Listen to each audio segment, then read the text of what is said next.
Senhores e senhoras, boa tarde. Meus ministros, imprensa, povo brasileiro que me assiste. Sabia que não seria fácil. Uma coisa é você admirar uma pessoa. A outra é conviver com ela, trabalhar com ela. Hoje pela manhã, por coincidência, tomando um café com alguns parlamentares, eu lhes disse: hoje vocês conhecerão aquela pessoa que tem um compromisso consigo próprio, com o seu ego e não com o Brasil.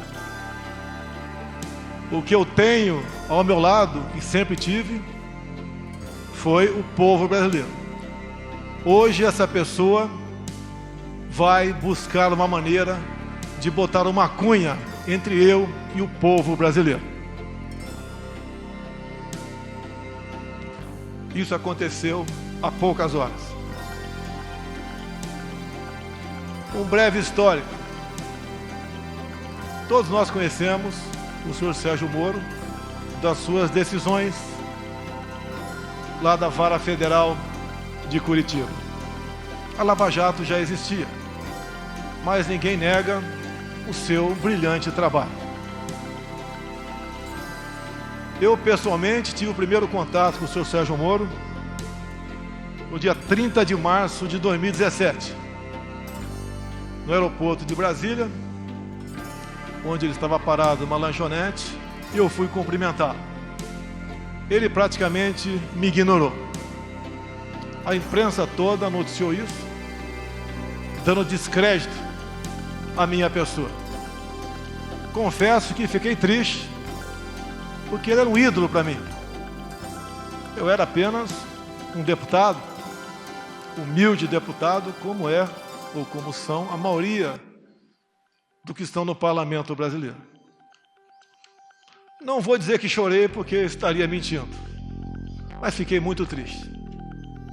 Na minha surpresa, alguns dias depois, eu estava em Parnamirim e recebi um telefonema dele, onde, obviamente, a sua consciência tocou e ele conversou comigo sobre o episódio.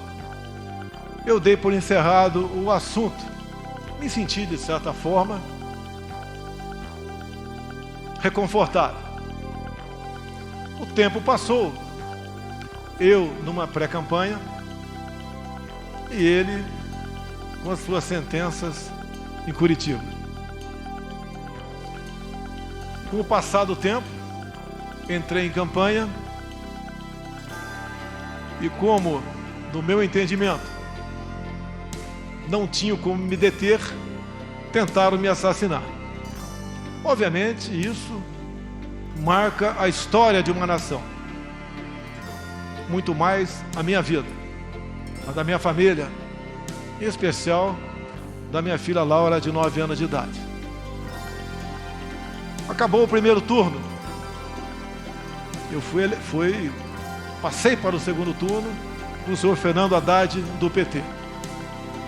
Nesse ínterim, eu, baixado no Einstein, em São Paulo, recebi uma ligação de uma pessoa que queria fazer com que o senhor Sérgio Moro fosse me visitar. Eu fiquei feliz, mas declinei. Ele não esteve comigo durante a campanha. Eu não sei quem ele votou no primeiro turno e nem quero saber. O voto é sagrado e secreto. Mas eu exatamente evitei conversar com ele naquele momento, entre o primeiro e o segundo turno, porque com toda certeza essa visita se tornaria pública e eu não queria aproveitar do prestígio dele para conseguir a vitória no segundo turno.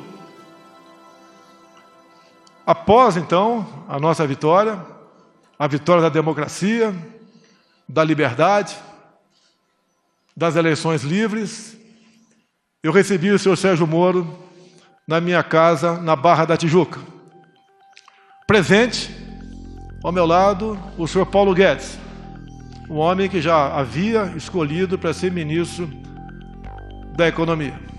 E ali traçamos alguma coisa de como ele seria tratado caso aceitasse o nosso convite para ser ministro da Justiça. Obviamente, repito, ele não participou da minha campanha. Acertamos, como fiz com todos os ministros, vai ter autonomia no seu ministério. Autonomia não é sinal de soberania. A todos os ministros, e a ele também, falei do meu poder de veto. Os cargos chaves teriam que passar pelas minhas mãos e eu daria o sinal verde ou não. Para todos os ministros foi feito dessa maneira. Mais de 90% desses cargos que passaram pelas minhas mãos, eu dei o sinal verde. Assim foi também com o senhor Valeixo, até ontem, diretor-geral da nossa honrada e gloriosa Polícia Federal. A indicação foi do senhor Sérgio Moro, apesar de a lei de 2014 dizer que a indicação para esse cargo e a nomeação é exclusiva do senhor presidente da República. Abri mão disso, porque confiava no senhor Sérgio Moro. E ele levou a sua equipe, ou trouxe a sua equipe aqui para Brasília. Todos os cargos chaves são de Curitiba, inclusive a Polícia Rodoviária Federal. Lógico, me surpreendeu. Será que os melhores quadros da PF todos estavam em Curitiba? Mas vamos confiar, vamos dar um crédito. E assim nós começamos a trabalhar. O senhor da imprensa bem sabe que eu não conto com a isenção, na maioria das vezes, por parte de vocês, nas matérias publicadas. Desde o começo, já se começou a falar que eu estava dificultando operações de combate à corrupção. Porque as operações, com muito menos intensidade, apareciam. Mas é óbvio que isso ia acontecer. Se as nossas indicações para ministérios, bancos oficiais e estatais não passavam por indicações partidárias, está na cara que a fonte da corrupção não era tão abundante quanto antigamente. Isso começou a bater sobre mim como se eu tivesse contrário à Lava Jato. Isso não é verdade. As grandes operações da PF no passado foram em cima de estatais ou de empreiteiros que faziam obras e arrancavam recursos via bancos oficiais, em especial o BNDES. Nós botamos um ponto final nisso. Isso foi muito caro para mim. Poderosos se levantaram contra mim. E é uma realidade. É uma verdade. Eu estou lutando contra um sistema, contra o establishment. Coisas que aconteciam no Brasil praticamente não acontecem mais. E me desculpe a modéstia, em grande parte pela minha coragem de indicar um time de ministros comprometido com o futuro do Brasil. Continua não sendo fácil, mas pode ter certeza, hoje em dia eu conto com muitos parlamentares dentro do Congresso Nacional que já comungam dessa tese, de vários partidos, exceto da extrema esquerda, porque o que eles querem, no final das contas, é roubar a nossa liberdade. No que depender de mim, não medirei esforços para que isso não aconteça. dizer ao prezado ex-ministro Sérgio Moro, como o senhor disse hoje na sua coletiva, por 3 vezes, o senhor disse que tinha uma biografia a zelar. Eu digo a Vossa Senhoria que eu tenho um Brasil a zelar. Não apenas fiz um juramento quando sentei praça nos idos 1973, na Escola Preparatória de Cadetes do Exército em Campinas, em dar a vida pela minha pátria, se preciso fosse. Mais que a vida para minha pátria, eu tenho dado. Eu tenho dado o desconforto da minha família, as acusações mais torpes possíveis, não só contra a minha família, bem como aqueles que estão ao meu lado. Falava-se em interferência minha na Polícia Federal. Ora as bolas, se eu posso trocar o ministro, por que não posso, de acordo com a lei, trocar o diretor da Polícia Federal? Eu não tenho que pedir autorização para ninguém para trocar o diretor ou qualquer outro que esteja na pirâmide hierárquica do Poder Executivo. Será que é interferir na Polícia Federal, quase que exigir e implorar Sérgio Moro que apure quem mandou matar Jair Bolsonaro? A PF de Sérgio Moro mais se preocupou com Marielle do que com seu chefe supremo. Cobrei muito deles aí. Não interferi. Eu acho que todas as pessoas de bem no Brasil querem saber. E entendo, me desculpe, senhor ex-ministro, entre o meu caso e da Marielle, o meu está muito menos difícil de solucionar. Afinal de contas, o autor foi preso em flagrante delito. Mais pessoas testemunharam, telefones foram apreendidos, 3 renomados advogados, em menos de 24 horas, estavam lá para defender o assassino. Isso é interferir na Polícia Federal? Será que pedir à Polícia Federal, quase que implorar, via ministro, para que fosse apurado o caso Marielle, no caso porteiro da minha casa 58, na Avenida Lúcio Costa, 3100? Quase que por acaso descobrimos, se não eu pedir para o meu filho ir na portaria e filmar a secretária eletrônica. Talvez até hoje ficasse a dúvida para todos que eu poderia estar envolvido nisso. Isso foi numa quarta-feira de março de 2018, onde entre a ligação do porteiro para minha casa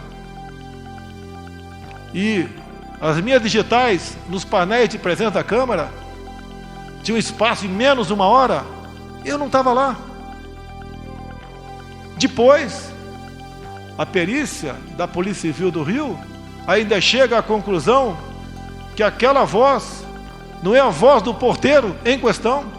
Será que é interferir na Polícia Federal, exigir uma investigação sobre esse porteiro? O que aconteceu com ele? Ele foi subornado? Ele foi ameaçado? Ele não sofre ele sofre das faculdades mentais? O que aconteceu? Para ele falar com tanta propriedade um fato que, segundo ele, existiu há praticamente 1 ano atrás. É exigir da Polícia Federal muito, via seu ministro, para que esse porteiro fosse investigado, com todo respeito a todas as vidas do Brasil. Acredito que a vida do Presidente da República tem um significado, que afinal de contas é o chefe de Estado. Isso é interferir na Polícia Federal? Cobrar isso da sua Polícia Federal? Confesso que, ao longo do tempo, como bem vos lhes disse, uma coisa é ter uma imagem e conhecer uma pessoa, a outra é conviver com ela. Nunca pedi para ele, para que a PF me blindasse onde quer que fosse. quando se fala em corrupção, eu falo da minha vida particular. Nos últimos 2 anos de parlamentar, gastei menos da metade que poderia gastar na sua cota parlamentar, com passagem aérea, com despesa de combustível, de alimentação, de aluguéis. Na vida de presidente da República, eu tenho 3 cartões corporativos. 2 são usados para despesas, as mais variadas possíveis, que afinal de contas, mais de 100 pessoas estão na minha segurança diariamente. Despesas de casa normal. E um terceiro cartão, que eu posso sacar 24 mil por mês, sem prestar conta. Eu posso sacar 24 mil reais e gastar onde bem entender, sem prestação de contas. Quanto eu usei dessa verba desde janeiro do ano passado? 0. Isso é obrigação. Desliguei o aquecedor da piscina olímpica do Alvorada. Modificamos o cardápio. Mas isso não tem nada a ver. É obrigação da minha parte. Mas só para lembrar que eu tenho preocupação com a coisa pública e busco dar exemplo. Quando se fala em interferência, tem aqui um ministro meu, tão importante quanto os demais, que nós somos uma corrente, nenhum elo é mais forte que a própria corrente, o Paulo Guedes.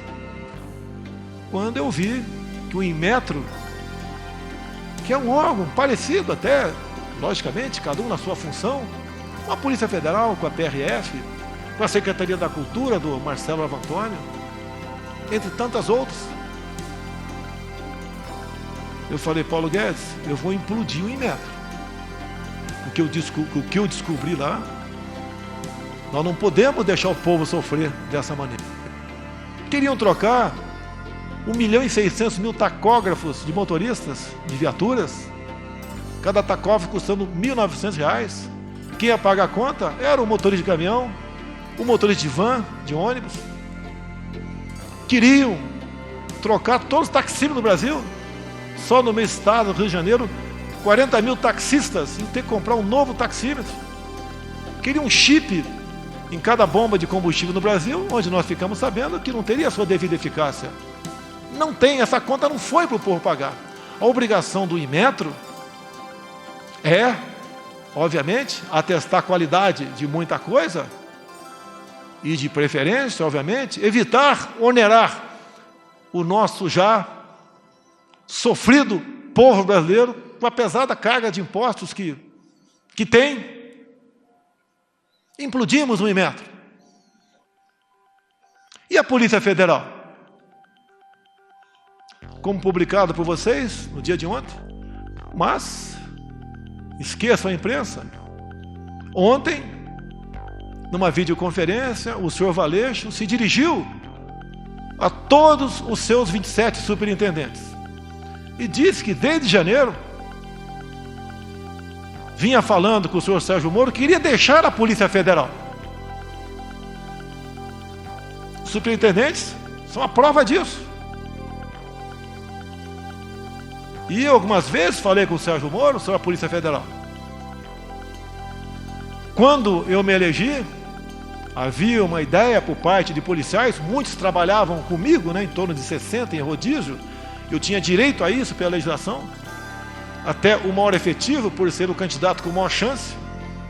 E mesmo assim, apesar de todo o trabalho da Polícia Federal, não conseguiu evitar a tentativa de homicídio.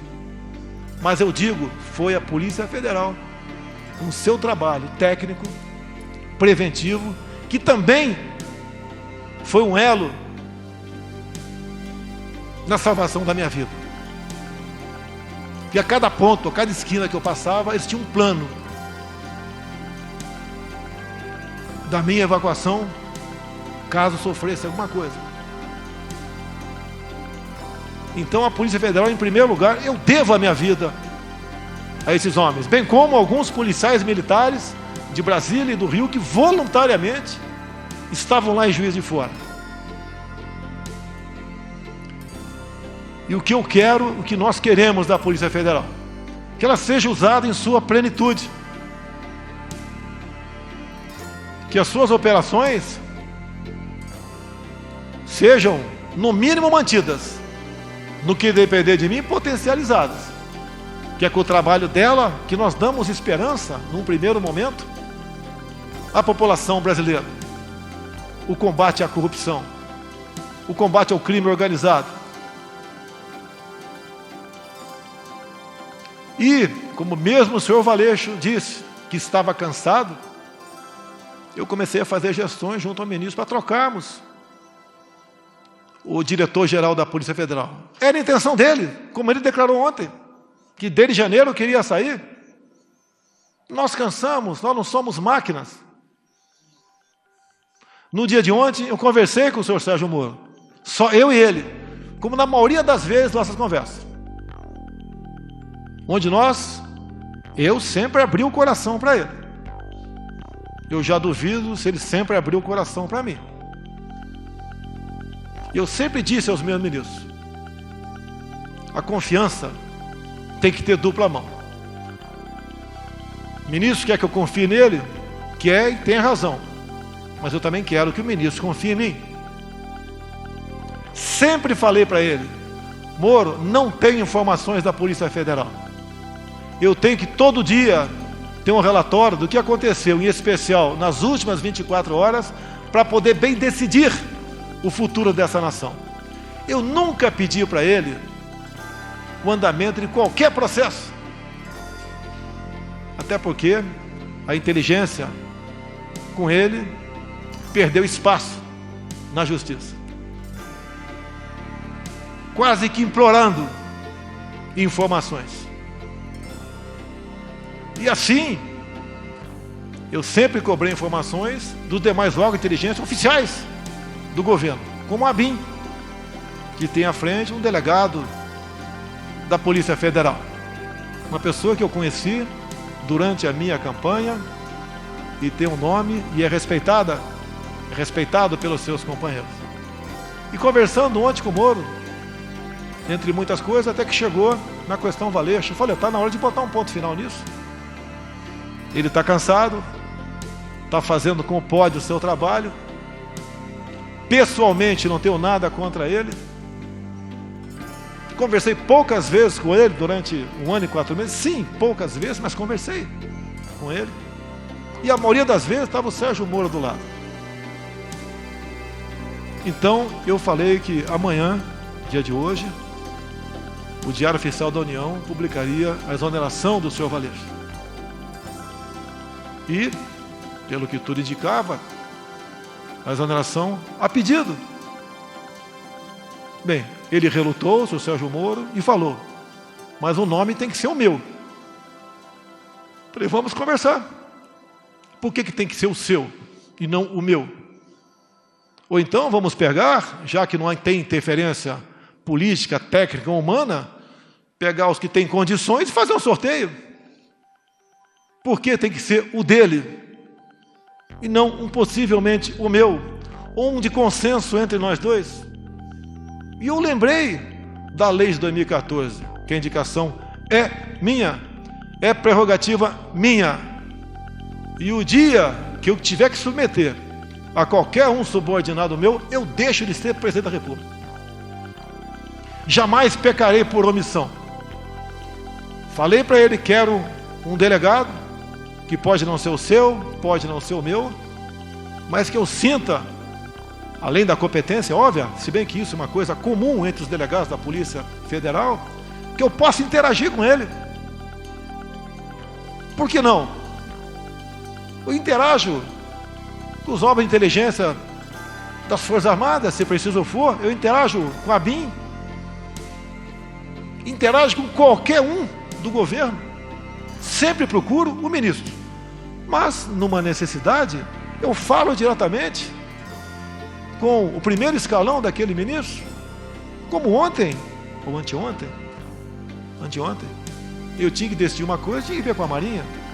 Mas como exclusivamente com a Marinha, eu resolvi naquele momento não falar com o ministro da Defesa. Falei diretamente com o da Marinha e foi resolvido de acordo com o interesse dele. E depois participei da Ministério da Defesa. Isso não é quebra de hierarquia, é necessidade. Não posso abrir mão disso, assim como o Ministério da Defesa pode ligar diretamente com o comandante de batalhão, sem passar pelo comandante da brigada. Se preciso for, depois ele participa, para evitarmos que venhamos ferir o princípio da hierarquia.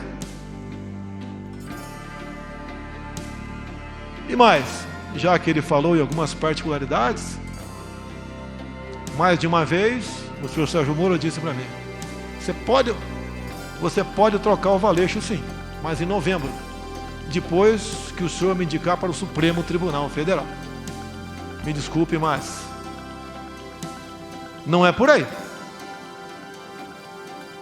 Reconheço as suas qualidades em chegando lá, se um dia chegar, pode fazer um bom trabalho,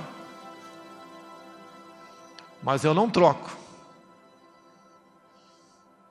E outra coisa, é desmoralizante para um presidente ouvir isso, mais ainda externar, ou não trocar, porque não foi trocado, sugerir a troca de 2 superintendentes entre 27. O do Rio, a questão do porteiro, a questão do meu filho 04, o Renan, que agora tem 20, 21 anos de idade, quando no clamor da questão do porteiro, do caso Adélio, que os 2 ex-policiais teriam ido falar comigo, também apareceu que o meu filho 04 teria namorado a filha desse ex-sargento. Eu comecei a correr atrás. Primeiro eu chamei meu filho. Abre o jogo. Pai, eu saí com metade do condomínio. Nem lembro quem é essa menina. Se é que eu estive com ela. Hoje a vida é assim.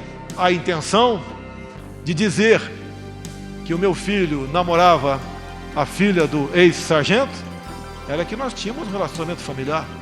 Eu não me lembro dele. Pode ser até que tenha tirado foto com ele.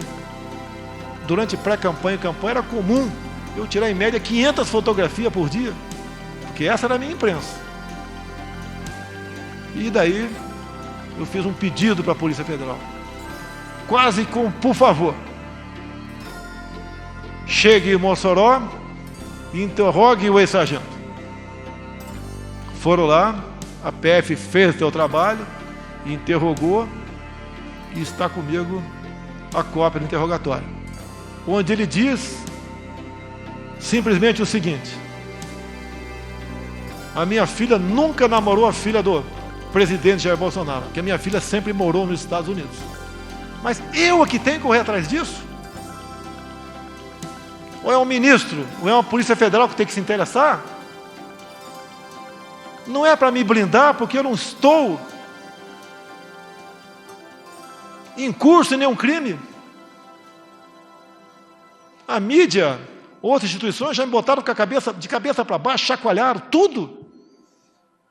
Levantaram até que com 5 anos de idade, revista Época, eu chamava uma mulher de gorda em Eldorado Paulista. Descobriram, eu nem sabia, que a avó da minha esposa já foi presa por 3 anos por tráfico de drogas. Confesso que não sabia. E se eu soubesse, teria casado com a senhora Michele assim mesmo. Fiquei sabendo atrás de vocês também que a mãe da senhora Michele cometeu o crime de falsidade ideológica na sua inocência. Em vez de fazer uma cirurgia plástica para ficar mais jovem, né, mais bonita, ela resolveu fazer uma cirurgia na certidão de nascimento, diminuindo 10 anos a sua idade. Esse foi o crime dela. Se coloca em público isso daí para escrotizar, para dizer que ela não tem caráter. O caso Queiroz, eu conheço o Queiroz desde 1984. no 8º grupo de campanha paraquedista, foi para a Polícia Militar, depois de um tempo, fizemos amizade, veio trabalhar comigo, com meu filho. O que porventura ele faz, ele responde pelos seus atos. Não foi por uma, foi por 2 vezes que o Queiroz teve dívida comigo. Me pagou com cheques. E não veio para minha conta esse cheque, porque eu simplesmente deixei no Rio de Janeiro. Não estaria na minha conta. E não foram 24 mil reais, foi 40 mil reais. Desde o primeiro momento. Não é que uma pessoa, porventura, faz algo de errado e está do nosso lado. Você tem que ser responsabilizado. E o tempo todo ser cobrado por isso.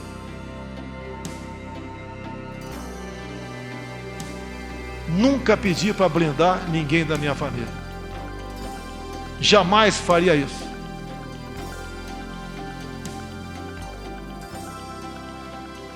Agora, eu lamento que aquela pessoa que mais tinha que defender dentro de uma legalidade não o faz. Teve um clima sim pesado com o senhor ministro, na última reunião de ministros, onde eu cobrei dele, na frente de todos os ministros, que ele tomasse uma posição sobre a prisão e algemas usada contra mulheres na praia, mulheres em praça pública, como de Araraquara, um pobre, um humilde trabalhador do comércio, no Piauí, entre tantos outros, que ele tinha que mostrar sua cara. Ele tem amparo na lei do abuso de autoridade. Essa lei, que por ser lei, não tem que ser questionada, discutida, tem que ser cumprida. Quem é contra ela, que apresente uma ADIM junto ao órgão competente para que ele ajuize junto ao Supremo Tribunal Federal. A resposta dele foi um silêncio. Boas matérias, ele aparece, mas se omite. A minha vida, as minhas ações, muitas vezes, elas são num arrebento de explosão. Eu não posso admitir cercear o direito de ir e vir quem quer que seja. E a lei que fala sobre isso, no caso de pandemias, é alguém comprovadamente infectado. A decisão dessas medidas coercitivas cabem aos respectivos governadores e prefeitos. Assim decidiu o Supremo Tribunal Federal. E uma vez decidido, não cabe a mim questionar mais. Prefeitos, alguns governadores, em cima disso estão cometendo tremendos absurdos. E o governo federal tem que se posicionar, tem que peticionar o Supremo Tribunal Federal, entrar com ações. E quem tem que fazer isso? O presidente? Ou o ministro da pasta responsável? Isso incomoda ele. É um ministro, lamentavelmente, desarmamentista, dificuldades enormes com decretos para facilitar para os CACs ou para aqueles que têm uma arma a compra de armamento, de munição.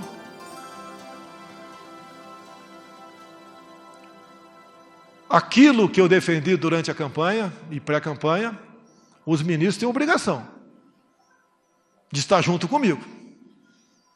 Caso contrário, não estão no governo certo. Não tenho mágoa do senhor Sérgio Moro.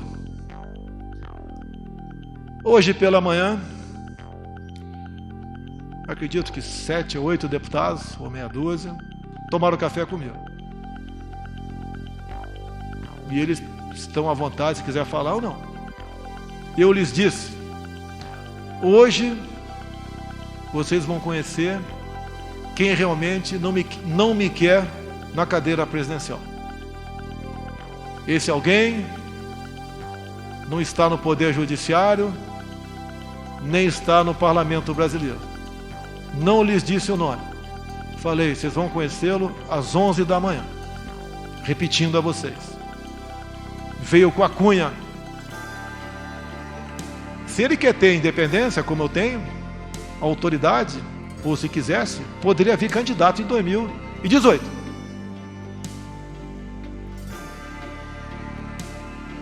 Agora, eu não posso conviver, ou fica difícil a convivência, com uma pessoa que pensa bastante diferente de você. Um fato que foi noticiado muito no início do ano passado, ele nomeou a senhora Ilona Sabó como suplente de um conselho, e nós sabemos que essa senhora, ou senhorita, tem publicações as mais variadas possíveis defendendo o aborto, ideologia de gênero, entre tantas outras coisas que são em completo desacordo com as bandeiras que eu defendi, que os cristãos brasileiros também defendiam e até ateus defendiam também. Não foi fácil conseguir a exoneração dessa pessoa, porque o tempo todo você me deu carta branca e porteira fechada. Mas quase sempre se lembrava do poder de veto. Torci muito para dar certo. Muito. Mas infelizmente, ou felizmente, no dia de hoje, após nossa conversa no dia de ontem, eu até fui sinalizado que ele compareceria à presidência e seria bem recebido, como foi o senhor Mandetta há poucos dias, para comunicar seu afastamento, ou para tentar a última cartada. Tem mais esses nomes aqui para o DG. O senhor concorda com algum desses ou não? E daí tomar uma providência. Eu sempre fui do diálogo. Vocês não vão encontrar nenhum ministro meu que vai dizer que eu impus qualquer coisa para ele. Ele resolveu marcar uma coletiva e fez acusações infundadas que eu lamento. Para muitos, vai deslustrar a sua tão defendida biografia. Nós que estamos na linha de frente, nós ministros, tem algo mais importante que a nossa biografia. É o bem-estar do seu povo, é o futuro dessa nação. Vamos levar, no sentido figurado, muito tiro na cara, mas vamos cumprir a missão. Aqui tem ministros que apanham todo dia, como Abraham Van Trauben, por exemplo. Outros apanham também, mas esse é um exemplo. Luta contra uma doutrinação de décadas, onde vem demonstrando que a educação do Brasil nunca teve tão mal. Não só as provas do PISA bem demonstram que estamos em várias matérias em último na América do Sul, em último no mundo. Isso tem que ser mudado. Ele tenta e vem demonstrando com muito trabalho que não vale, senhores pais, senhoras mães, que seu filho tem um pedaço de papel escrito diploma. Ele tem que exercer aquele ofício. O diploma, hoje em dia, passou a ser apenas uma figura decorativa para alunos.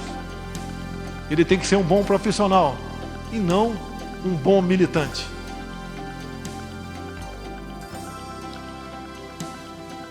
Três páginas bem curtas apenas aqui. Eu vou ler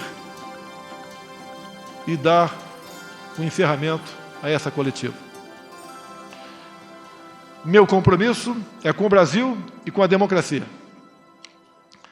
Sempre dei plena liberdade aos meus ministros, sem abrir mão do meu poder de veto e da minha autoridade como presidente da República. Sempre mantive diálogos republicanos com todos os meus ministros. Temos discordâncias e convergências, mas em qualquer situação mantive o respeito à opinião de todos. Sempre fui leal a eles. Ontem, mais uma vez, conversamos com o senhor ministro Sérgio Moro sobre a substituição na Polícia Federal. Esperava, em conjunto com o senhor ministro, definir um nome para dirigir a instituição, ainda que, pela lei, esta seja uma prerrogativa exclusiva do presidente da República. Estou decepcionado e surpreso com o seu comportamento. Não se dignou a me procurar e preferiu uma coletiva de imprensa para comunicar sua decisão. Meu compromisso é com a verdade, sem distorções. Não são verdadeiras as insinuações de que eu desejaria saber sobre investigações em andamento. Nos quase 16 meses em que esteve à frente do Ministério da Justiça, o senhor Sérgio Moro sabe que jamais lhe procurei para interferir nas investigações que estavam sendo realizadas. A não ser aquelas, não vi interferência, mas quase como uma súplica sobre o Adélio, o porteiro e meu filho 04. Sobre a exoneração do Dr. Valeixo, diretor-geral da Polícia Federal, pela Lei 13.047 de 2014, é prerrogativa do Presidente da República a nomeação e a exoneração do diretor-geral, bem como de vários outros cargos da administração direta. A exoneração ocorreu após uma conversa minha com o ministro da Justiça, pela manhã de ontem. À noite, eu e o doutor Valeixo conversamos por telefone e ele concordou com a exoneração a pedido. Desculpe, senhor ministro, o senhor não vai me chamar de mentiroso. Não existe uma acusação mais grave para um homem como eu, militar, cristão e presidente da República, ser acusado disso. Essa foi a minha conversa com o doutor Valeixo. E mais ainda, não só a imprensa publicou, no dia de ontem e de hoje, bem como, entre aspas, o doutor Valeixo, em contato com a Superintendência do Brasil, comunicando que estava cansado, que desde janeiro queria sair. Então não foi uma demissão que causasse surpresa a quem quer que fosse. A PF é uma instituição de Estado. Ela deve se conduzir de acordo com a Constituição Federal e as leis do país. Não importa quem as conduza. Não abro mão disso. Não existe possibilidade de interferência na Polícia Federal. Sua própria estrutura e seus profissionais garantem a autonomia de suas investigações. Esta autonomia é inerente à instituição, independente de governos. Não posso aceitar minha autoridade confrontada por qualquer ministro. Assim como respeito a todos, espero o mesmo comportamento. Confiança é uma via de mão dupla. Continuarei fiel a todos os brasileiros. Seguirei no combate à corrupção, às organizações criminosas e no trabalho para a redução da criminalidade. O governo continua. O governo não pode perder sua autoridade por questões pessoais de alguém que te antecipa a projetos outros. Travo o bom combate. A minha preocupação é entregar o Brasil para quem vier me suceder no futuro bem melhor do que recebi em janeiro do ano passado. Confio nos meus ministros, nos servidores públicos que têm nos ajudado a vencer a estes obstáculos. O Brasil é maior do que qualquer um de nós. Esse é o nosso compromisso. Esse é o nosso dever de servir a pátria. A pátria vai ter de cada um de nós o seu empenho, o seu sacrifício e, se possível, se for necessário, o teu sangue para defender a democracia e a liberdade. Meu muito obrigado a todos os senhores.